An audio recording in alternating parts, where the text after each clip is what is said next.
ഇന്ദുലക്ഷ്മി ഭാഗം 10.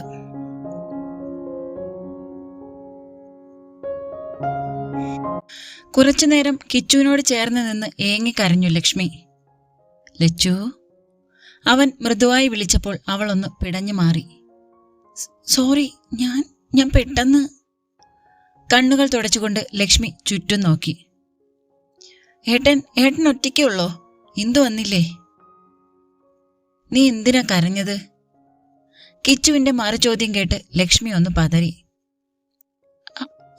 അത് ഞാൻ വെറുതെ എന്തൊക്കെയോ ഓർത്തപ്പോൾ. ലക്ഷ്മി വീണ്ടും ആരെങ്കിലും കാണുന്നുണ്ടോ എന്ന് നോക്കി. ഇത്രയും നേരം താൻ കിച്ചേട്ടന്റെ നെഞ്ചിൽ ചേർന്ന് നിൽക്കുകയായിരുന്നെന്ന് അവൾ അസ്വസ്ഥതയോടെ ഓർത്തു. ഇന്ദു എന്താ വരാഞ്ഞത്? ആ സന്ദർഭത്തിൽ നിന്ന് രക്ഷപ്പെടാൻ വേണ്ടി അവൾ ചോദിച്ചു. ഞാൻ വരുന്നത് ആരോടും പറഞ്ഞില്ല. നിനക്ക് പൈസ എന്തെങ്കിലും വേണോ? വേണ്ട, അന്ന് തന്ന പൈസ ഇരിപ്പുണ്ട്. നീ എനിക്കൊരു ചായ എടുക്ക്. അകത്തേക്ക് നടന്നുകൊണ്ട് കിഷോർ പറഞ്ഞു. ഒന്ന് പകച്ചെങ്കിലും അവൾ പിന്നാലെ ഓടി. ഇവിടെ പാലില്ല. ഞാൻ ഒറ്റയ്ക്കായതുകൊണ്ട് പാല് വാങ്ങാറില്ല. കാപ്പി മതി. ലക്ഷ്മി പരിങ്ങലോടെ നിന്നു. കിഷോർ ഒരു കസേരയിലിരുന്ന് മൊബൈലിൽ നോക്കാൻ തുടങ്ങി. കുറച്ചു കഴിഞ്ഞ് മുഖമുയർത്തി നോക്കുമ്പോൾ അവൾ അതേ നിൽപ്പാണ്. നീ എന്താ എന്നെ ആദ്യമായി കാണുകയാണോ? കിഷോർ ഗൗരവത്തിൽ ചോദിച്ചു. അല്ല, അത് ഞാൻ പഞ്ചാര തീർന്നു. ഞാനിപ്പോ കാപ്പിയും ചായയും ഒന്നും കുടിക്കാറില്ല. അല്പം വിഷമത്തോടെയാണ് അവൾ പറഞ്ഞത്. കിഷോർ എണീറ്റ് അടുക്കളയിലേക്ക് പോയി. അവൾ പിന്നാലെയും. എന്താ കാണിക്കുന്നത്? കിച്ചൂട്ടൻ പോകാൻ നോക്ക്. ഞാനാ ഈ വീടിന് വാടക കൊടുക്കുന്നത്. അത്രയും പറഞ്ഞിട്ട് കിച്ചു അടുക്കളയാക്കി കണ്ണോടിച്ചു. അടച്ചു വെച്ചിരുന്ന ഒരു പാത്രം തുറന്നു നോക്കിയപ്പോൾ കുറച്ച് ഉപ്പുമാവ് അടച്ചു വെച്ചിരിക്കുന്നത് കണ്ടു. ചോറ് വയ്ക്കാറില്ലേ നീ? ഓ, വണ്ണം കുറയ്ക്കാനാവും അല്ലേ? പരിഹാസമാണെന്ന് മനസ്സിലായെങ്കിലും ലക്ഷ്മി ഒന്നും മിണ്ടിയില്ല. ഇപ്പോൾ അങ്ങനെ പ്രത്യേകിച്ച് വെക്കാറില്ല. ആകെ ഒരു മടുപ്പാണ്. എന്തെങ്കിലും കുറച്ച് ആഹാരം ഒരു നേരം ഉണ്ടാക്കും. കുറച്ച് അരിയും മാവും എല്ലാം ഇരിപ്പുണ്ട്. കുറച്ച് ഒഴിഞ്ഞ പാട്ടകളും. നിന്റെ കുഴപ്പം എന്താണെന്ന് അറിയോ ലച്ചു? ഒന്നും വാ തുറന്ന് പറയില്ല. ലക്ഷ്മി കിഷോറിനെ ഉറ്റുനോക്കി. കുഞ്ഞുണ്ടായില്ല എന്ന് കരുതി നിന്നെ ഞാൻ എപ്പോഴെങ്കിലും കുറ്റപ്പെടുത്തിയിട്ടുണ്ടോ? എല്ലാം നീ അങ്ങ് തീരുമാനിച്ചു. എത്രയോ വർഷം ആ വീട്ടില് എന്റെ മുന്നിൽ വരാതെ നീ നടന്നു. ഒന്ന് സംസാരിക്കാൻ പോലും നിന്ന് തന്നോ? കുഞ്ഞുങ്ങളില്ലാത്തവര് സ്നേഹത്തോടെ ജീവിക്കുന്നില്ലേ? നീ ഒഴിഞ്ഞുപോയാ ഞാൻ സുഖമായി ജീവിക്കുന്നു എന്ന് കരുതിയെങ്കിൽ നിനക്ക് തെറ്റി. ഏട്ടാ, ഞാൻ എന്തോ പറയാൻ ശ്രമിച്ചു അവൾ. എന്റെ ജീവിതത്തിൽ ഞാൻ ഏറ്റവും കൂടുതൽ സ്നേഹിക്കുകയും വിശ്വസിക്കുകയും ചെയ്ത 2 പേര്. ആ നിങ്ങൾ തന്നെ കിച്ചുവിനെ ഇല്ലാതാക്കി. ഒരാളെ മനസ്സിൽ വെച്ചിട്ട് ഞാൻ എങ്ങനെയാ വേറൊരു പെണ്ണിനെ സ്നേഹിക്കുന്നത്? വീണ്ടും വീണ്ടും നിന്നെ വന്ന് ശല്യം ചെയ്യുവല്ല. നീ ഇവിടെ തനിച്ചാണല്ലോ എന്ന് ഓർത്തപ്പോൾ വരണമെന്ന് തോന്നി. ലക്ഷ്മിയുടെ കണ്ണുകൾ നിറഞ്ഞു. കിഷോർ പോകുന്നത് നിർവികാരയായി അവൾ നോക്കി നിന്നു. ഒരുപാട് നാളുകൾ ട്രീറ്റ്മെന്റ് നടത്തി. ഒടുവിൽ പ്രഗ്നന്റ് ആയപ്പോൾ സ്വർഗം കിട്ടിയ സന്തോഷമായിരുന്നു. കിച്ചേട്ടൻ ഒരു കുഞ്ഞിനെ പോലെയാണ് കൊണ്ടു നടന്നത്. അന്നാണ് ഒരു കുഞ്ഞിന് വേണ്ടി ഏട്ടൻ ഇത്രയും ആഗ്രഹിച്ചിരുന്നെന്ന് മനസ്സിലായത്. ഡോക്ടർ ബെഡ് റെസ്റ്റ് പറഞ്ഞിരുന്നു. എന്നും രാവിലെയും രാത്രിയും കുറേ നേരം അടുത്ത് കിടന്ന് കുഞ്ഞിനോട് സംസാരിക്കും. എന്തിന്, കുഞ്ഞിനുള്ള പേര് വരെ കണ്ടുപിടിച്ചു. പെൺകുട്ടിയാണെങ്കിൽ കൃപ, ആൺകുട്ടിയാണെങ്കിൽ കിരൺ. വൈകുന്നേരം വരുമ്പോൾ എന്തെങ്കിലും കയ്യിൽ കാണും. മസാലദോശയോ ഉഴുന്നുവടയോ അങ്ങനെ എന്തെങ്കിലും. ഇതൊക്കെ കാണുമ്പോൾ അമ്മ ദേഷ്യപ്പെട്ടാലും അതൊന്നും കാര്യാക്കില്ല. 3 മാസമായപ്പോൾ ബ്ലീഡിംഗ് ആയി. അസാധാരണമായ വേദനയും. വേദനയോടെ ആ സത്യം മനസ്സിലാക്കി. എന്റെ കുഞ്ഞിനെ നഷ്ടപ്പെട്ടിരിക്കുന്നു. ഒരു പകൽ കഴിഞ്ഞ് ലേബർ റൂമിൽ നിന്ന് വാർഡിലേക്ക് മാറ്റുമ്പോൾ 2 അമ്മമാരും അവിടെയുണ്ട്. കിച്ചുവേട്ടൻ അടുത്ത് വന്നിരുന്നു. സാരയില്ല ലച്ചു, ചിലപ്പോ ഇങ്ങനെയൊക്കെ ഉണ്ടാകുമെന്ന് ഡോക്ടർ പറഞ്ഞു. കിച്ചുവേട്ടന്റെ ക്ഷീണിച്ച മുഖത്തേക്ക് നോക്കിയപ്പോൾ കരഞ്ഞുപോയി. ഏട്ടന്റെ വിരൽ ഒരു ആശ്വാസത്തിനെന്നോണം ശിരസിലൂടെ തഴുകുന്നുണ്ടായിരുന്നു. ഈ സമയത്ത് കരയാൻ പാടില്ല. ഞാനിന്ന് വീട്ടിൽ പോയി അത്യാവശ്യം വേണ്ട സാധനങ്ങളൊക്കെ എടുത്തിട്ട് വരാം. അനിതയും അശ്വതിയും തനിച്ചാണെന്ന് അറിയാവുന്നതുകൊണ്ട് അമ്മയെ ഏട്ടൻ കൂട്ടിക്കൊണ്ടുപോയി. നീ ഒന്ന് ഉറങ്ങി എണീക്കുമ്പോഴേക്കും ഞാൻ വരാം. ആവശ്യമില്ലാതെ ഒന്നും ഓർക്കണ്ട കേട്ടോ. കിച്ചുവേട്ടൻ കവിളിലൊന്ന് തട്ടിയിട്ട് എണീറ്റ് പോയി. പുറമേ കാണിക്കുന്നില്ലെങ്കിലും പാവത്തിന് ഒരുപാട് വിഷമമുണ്ട്. ഹോസ്പിറ്റലിൽ നിന്ന് വീട്ടിലേക്ക് കൊണ്ടുപോകാൻ രേണുകയ്ക്ക് താല്പര്യമുണ്ടായിരുന്നെങ്കിലും കിഷോർ സമ്മതിച്ചില്ല.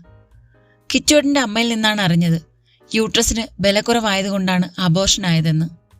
ഇനി പ്രഗ്നന്റ് ആകുന്നത് റിസ്ക് ആണെന്ന്. നിന്നോടുള്ള സ്നേഹം കൊണ്ട് അവനൊന്നും പറയാത്തതാ. അവനും നല്ല സങ്കടമുണ്ട്. എന്നാലും എൻ്റെ മോനൊരു കുഞ്ഞിനെ കിട്ടാൻ യോഗയില്ലാതെ പോയല്ലോ. ഇതിനും വേണ്ടി എന്ത് പാവമാ ഞാൻ ചെയ്തത്. കിച്ചൂട്ടിന് അരികിലില്ലാത്ത സമയത്ത് അമ്മ ഇടയ്ക്കിടെ പദം പറഞ്ഞ് കരയും. അമ്മയുടെ ചില സുഹൃത്തുക്കളും കാണാൻ വന്നു. അവരോടും ഇതേ പല്ലവി ആവർത്തിച്ചു. പിന്നെ അങ്ങോട്ട് കണ്ടത് അമ്മയുടെ മറ്റൊരു മുഖമാണ്. എന്ത് ചെയ്താലും കുറ്റം. ഇടയ്ക്ക് കിച്ചേട്ടനും അമ്മയും തമ്മിലുള്ള വഴക്കുകൾ അറിയുന്നുണ്ടായിരുന്നു. ഏട്ടൻ ചേർത്ത് പിടിക്കാൻ ശ്രമിക്കുമ്പോഴും അമ്മയുടെ അരിശം കൂടി വന്നു. ദിവസങ്ങൾ കടന്നുപോയി. ലക്ഷ്മി, എനിക്ക് നിന്നോട് ഒരു ദേഷ്യമില്ല. പക്ഷേ നീ ഒന്ന് ആലോചിച്ച് നോക്ക്. ഒരു കുഞ്ഞിനെ കാണാൻ കിച്ചുവിനും ആഗ്രഹം ഉണ്ടാവില്ലേ? ഒരു ദിവസം അമ്മ എൻ്റെ അരികിൽ വന്നിരുന്നു. കിച്ചുവിനോട് ആത്മാർത്ഥ സ്നേഹമാണ് മോൾക്കുള്ളതെങ്കിൽ അമ്മ പറയുന്നത് കേൾക്കണം. അവൻ ചെറുപ്പമല്ലേ. ഇനിയൊരു വിവാഹത്തിന് ബുദ്ധിമുട്ടൊന്നും ഉണ്ടാവില്ല. നീ മനസ്സ് വെച്ചാ മതി. മോള് ശരിക്കും ആലോചിക്ക്. എന്നെങ്കിലും ഇത് പ്രതീക്ഷിച്ചതാണ്. എങ്കിലും കേട്ടപ്പോൾ ചങ്ക് തകർന്നുപോയി. അമ്മ പറയുന്നതിൽ തെറ്റൊന്നുമില്ല. പാവപ്പെട്ട വീട്ടിലെ പെൺകുട്ടിയെ മകൻ സ്നേഹിച്ചപ്പോൾ ഒരെതിർപ്പും പറയാതെ സ്വീകരിച്ചതാണ്. ഞാൻ ഒഴിഞ്ഞുപോയാൽ കിച്ചേട്ടന് മറ്റൊരു വിവാഹം കഴിക്കാം. പിന്നെ അമ്മയ്ക്കൊരു പേരക്കുട്ടി ഉണ്ടാകാൻ തടസ്സമൊന്നും ഉണ്ടാവില്ല. ഇനി എന്നെങ്കിലും ഏട്ടൻ കൂടി ഇങ്ങനെ ചിന്തിക്കുന്നത് ഓർക്കാൻ വയ്യ. പതിയെ ഏട്ടനിൽ നിന്ന് അകന്നു മാറി. കാരണങ്ങളുണ്ടാക്കി ദേഷ്യപ്പെട്ടു. അപ്പോഴൊക്കെ നെഞ്ചു പൊടിയുന്നുണ്ടായിരുന്നു. അതിനിടയിലാണ് അനിതയുടെ കല്യാണം. ആരും പറയാതെ തന്നെ മീനാക്ഷി സഹായിച്ചു. എല്ലാം അറിഞ്ഞപ്പോൾ ആവശ്യപ്പെട്ടത് ഒരു ഒപ്പായിരുന്നു. ആ വീട്ടിൽ തന്നെ തുടരാമെന്നുള്ള ഔദാര്യവും. കിച്ചേട്ടൻ ആദ്യം വഴക്കിട്ടു, പിന്നെ കെഞ്ചി. അപ്പോഴും മനസ്സിലുറപ്പിച്ചിരുന്നു എല്ലാം ഏട്ടന് വേണ്ടിയാ. പക്ഷേ ഇപ്പോൾ ഏട്ടൻ എന്താ പറഞ്ഞിട്ട് പോയത്? അപ്പോ ഇന്ദു? ലക്ഷ്മിക്ക് ഒന്നും മനസ്സിലായില്ല. രാധമ്മ കിച്ചണിലേക്ക് വന്നു. കയ്യിൽ വലിയൊരു കവറും ഉണ്ട്. മോളെ, കിച്ചു തന്നുവിട്ടതാ, അടുക്കളയിലേക്കുള്ളതാ. രാധമ്മ ഓരോ പാക്കറ്റുകളായി എടുത്ത് പുറത്തു വെച്ചു. രേവതിയും ഇന്ദുവും ശ്രീദേവിയും ഹാളിലിരുന്ന് TV കാണുകയായിരുന്നു. മൊബൈൽ ബെല്ലടിച്ചപ്പോൾ രേവതി എണീറ്റ് പോയി. അല്പം ആയാസപ്പെട്ടാണ് അവൾ നടക്കുന്നത്. ഇന്ദു അവളെ നോക്കിയിരിക്കുന്നത് കണ്ട് ശ്രീദേവി അടുത്തു വന്നിരുന്നു. സർജറി കഴിഞ്ഞപ്പോഴേക്കും അവൾ ഒരുപാട് ക്ഷീണിച്ചു മോളെ. അന്നൊക്കെ ബിനോയ് നാട്ടിലുണ്ടായിരുന്നു. അവനുള്ളതുകൊണ്ടാ രേവു ഇങ്ങനെ പിടിച്ചു നിൽക്കുന്നതെന്ന് എനിക്ക് തോന്നാറുണ്ട്. ഇപ്പോഴും രോഗം പൂർണ്ണമായി മാറിയിട്ടില്ല. മരുന്ന് കഴിക്കുന്നുണ്ട്. എന്റെ കുഞ്ഞ് ഇത്രയും ചെറുപ്പത്തിൽ തന്നെ. പറയുന്നതിനിടയിലും കണ്ണുകൾ തുടയ്ക്കുന്നുണ്ട്. ശ്രീയമ്മ കണ്ണീർ പരമ്പര തുടങ്ങിയല്ലോ.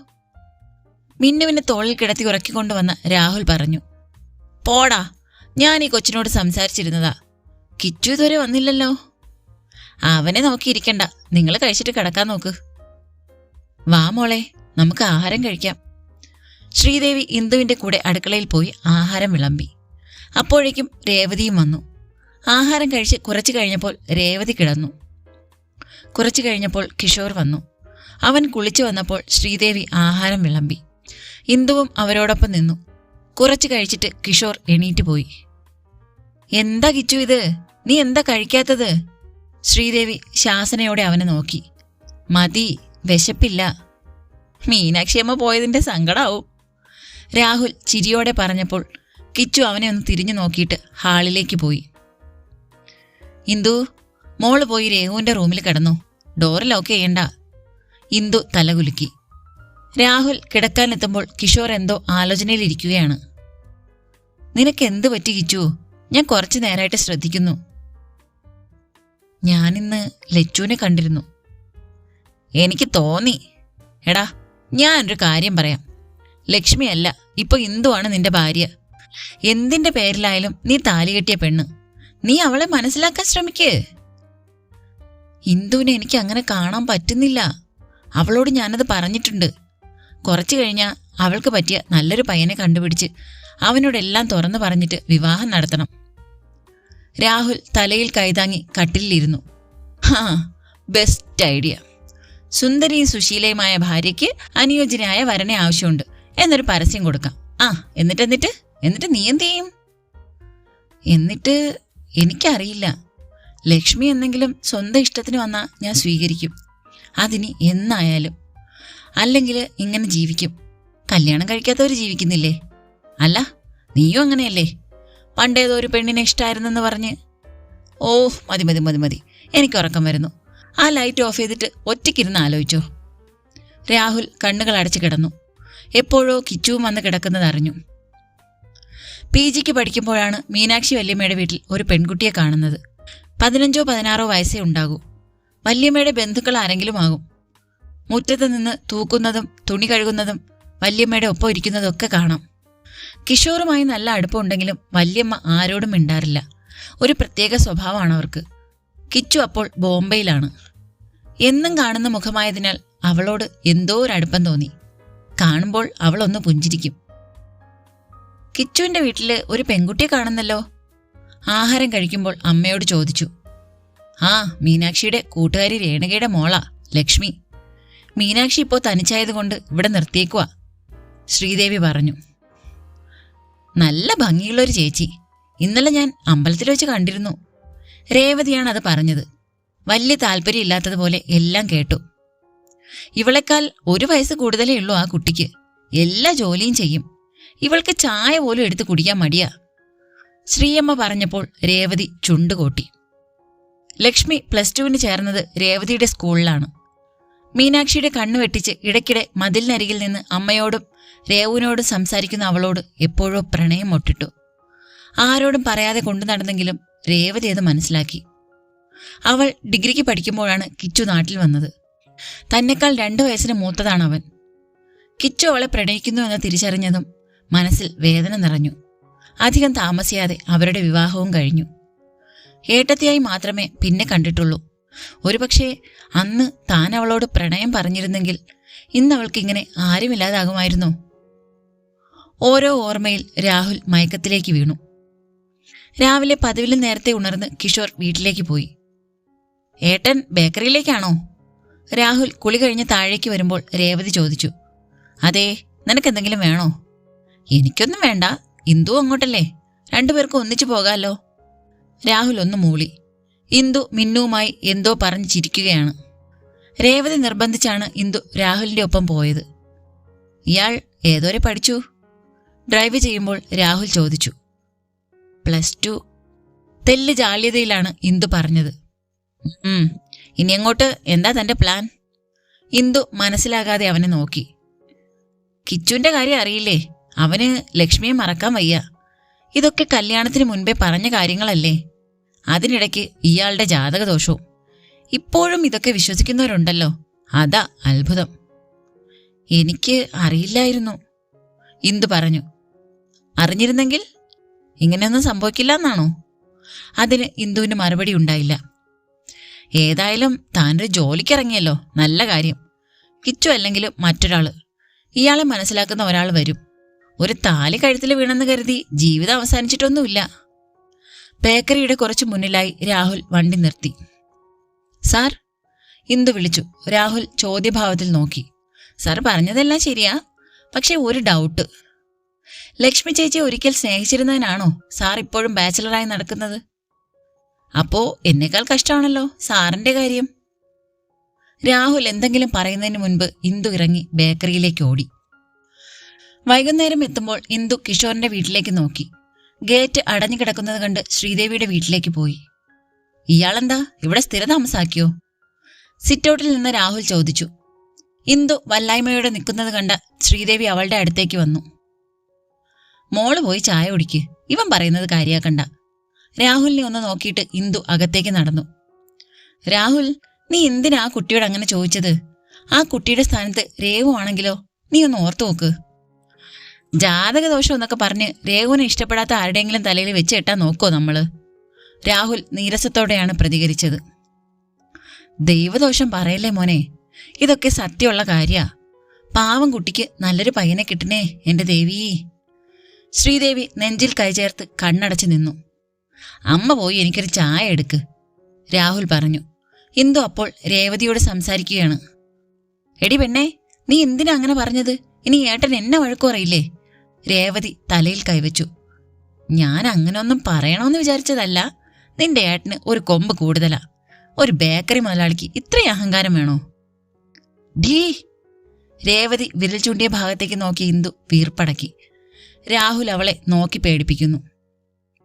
ഇന്ദു ദയനീയമായി രേവതിയെയും രാഹുലിനെയും നോക്കി. രേവതി അവളെ സാരമില്ലെന്ന് കണ്ണു ചിമ്മി കാണിച്ചു. രേവതിയോട് എന്തോ സംസാരിച്ചിട്ട് രാഹുൽ പോകുന്നതുവരെ അവൾ അവിടെ നിന്ന് അനങ്ങിയില്ല. കുറച്ചു കഴിഞ്ഞപ്പോൾ കിഷോർ വന്നു. രാഹുലും കിഷോറും രേവതിയും മിന്നുമോളും കൂടി ഹാളിലിരുന്നു. ഇന്ദു ശ്രീദേവിയുടെ കൂടെ അടുക്കളയിൽ നിന്നു. രാത്രിയിലേക്ക് ചപ്പാത്തിയും കറിയും ഉണ്ടാക്കി കഴിഞ്ഞ് ഇന്ദു റൂമിലേക്ക് പോയി. അപ്പോഴാണ് ലക്ഷ്മിയെ വിളിക്കണമെന്ന് തോന്നിയത്. ഹലോ ചേച്ചി, ഇത് ഞാനാ, ഇന്ദു. ഇന്ദുവിനെ ഒന്ന് കാണണമെന്ന് കരുതിയതാ. ഞാനൊരു കാര്യം ചോദിച്ചാ സത്യം പറയോ? കിച്ചേട്ടൻ മോളോട് എങ്ങനെയാ? ഇന്ദു മൊബൈലുമായി പുറത്തേക്ക് വന്നു. എന്താ ചേച്ചിക്ക് അറിയേണ്ടത്? കിച്ചേട്ടനും ഞാനും ഭാര്യയും ഭർത്താവായി ജീവിക്കുന്നോന്നാണോ? ഇന്ദു അവൾക്കറിയാവുന്ന കാര്യങ്ങളൊക്കെ ലക്ഷ്മിയോട് ചുരുക്കി പറഞ്ഞു. കിച്ചേട്ടന്റെ മനസ്സിൽ മറ്റൊരു പെണ്ണിനും സ്ഥാനം ഉണ്ടാവില്ല. പക്ഷേ ഇത്രയും വർഷം ഒന്നിച്ച് ജീവിച്ചിട്ടും ചേച്ചിക്കത് മനസ്സിലാകാതെ പോയി. ഞാൻ കാരണം ഇന്ദുവിന്റെ ജീവിതം കൂടി ഇല്ലാതായല്ലോ, ലക്ഷ്മി വിഷമത്തോടെ പറഞ്ഞു. ചേച്ചി എങ്ങനെയാ കാരണമായത്? എനിക്ക് ജാതകദോഷം ഉണ്ടായത് ചേച്ചി കാരണമാണോ? കുട്ടികൾ ഉണ്ടാകാത്തത് പോലും ചേച്ചിയല്ല കാരണം. ദൈവം അങ്ങനെയൊക്കെ തീരുമാനിച്ചാ നമുക്കെന്ത് ചെയ്യാൻ പറ്റും? കുറച്ചു നേരം കഴിഞ്ഞാണ് ലക്ഷ്മി സംസാരിച്ചത്. പക്ഷേ അമ്മയ്ക്ക് വിഷമമുണ്ടാവും. പക്ഷേ സ്വന്തം ജീവിതമായിരുന്നില്ലേ ചേച്ചിക്ക് വലുത്? നമ്മൾ ആദ്യം നമ്മളെ സ്നേഹിക്കണം ചേച്ചി. ഭർത്താവിനെ മറ്റൊരു വിവാഹം കഴിപ്പിക്കുന്ന ത്യാഗിയായ ഭാര്യയുടെ കാലമൊക്കെ കഴിഞ്ഞു. ചേച്ചിയുടെ സ്ഥാനത്ത് ഞാനായിരുന്നെങ്കിൽ കിച്ചോട്ടൻ പറഞ്ഞാൽ പോലും ഞാൻ മാറിക്കൊടുക്കില്ലായിരുന്നു. ഈ നാട്ടിലെ നീതി ന്യായവും നമ്മൾ പെണ്ണുങ്ങൾക്ക് കൂടി ഉള്ളതാ ചേച്ചി. ഇങ്ങനെയൊക്കെ പറയുമ്പോൾ നിനക്ക് വിഷമോ ഇല്ലേ? ലക്ഷ്മിക്ക് പിന്നെയും സംശയം തീർന്നില്ല. ഉണ്ടായിരുന്നു. എന്നോട് ഇതൊന്നും ആരും പറഞ്ഞിരുന്നില്ലല്ലോ. ഇപ്പോ കിച്ചേട്ടനെ ഞാൻ അങ്ങനെ കാണുന്നില്ല. പക്ഷേ ചേച്ചിക്ക് ഇപ്പോഴും ഏട്ടനോട് സ്നേഹമാണെന്ന് എനിക്കറിയാം കേട്ടോ. ലക്ഷ്മി ഒന്ന് പതറി. അങ്ങനെയൊന്നുമില്ല. ഞങ്ങളുടെ നാട്ടിലൊക്കെ ഡിവോഴ്സായ സ്ത്രീകള് സ്വന്തം വീട്ടിലേക്ക് പോവും. ചേച്ചി പിന്നെ എന്തിനാ കിച്ചേട്ടന്റെ വീട്ടിൽ തന്നെ നിന്നത്? അത് ചേച്ചിക്ക് അങ്ങനെയെങ്കിലും ഏട്ടനെ കാണാം അല്ലേ? അതിനുവേണ്ടി ആ വീട്ടിലെ ബാല്യക്കാരി ആയാലും സാരയില്ല. പോട്ടെ, ചേച്ചി എന്തിനാ ഇപ്പോഴും താലി അഴിക്കാത്തത്? ലക്ഷ്മിയുടെ കൈ താലിയിൽ മുറുകി. തുടരും. അടുത്ത പാർട്ടുമായിട്ട് അടുത്ത ദിവസം കാണാട്ടോ.